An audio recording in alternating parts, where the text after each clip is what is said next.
Unless you've been with a narcissist and lived through it, you don't understand.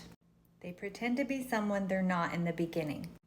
Like calling and checking on you every 2 hours just to check on you, or they miss you, or they're worried about you.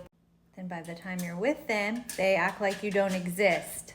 Not only that, but they insult you, criticize you, always find ways to try to put you down. That is not normal behavior from a person that loves their spouse.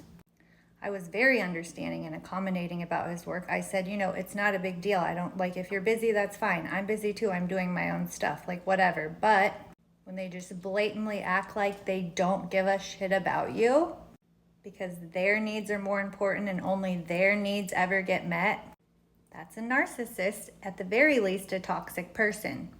I bent over backwards to make sure his needs were always met. I put him on a pedestal, but that never mattered because he was always moving the goalpost, which is another thing they do.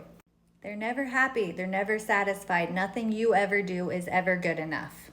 Not to mention the lying and cheating, but when you give them the option to let's just break up, then they don't like that.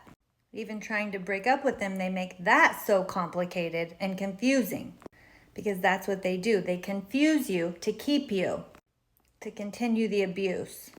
And it will only get worse the longer you allow it, the longer you stay, the longer you let them do it. So people really need to educate themselves, and unless you've lived through it, you don't understand.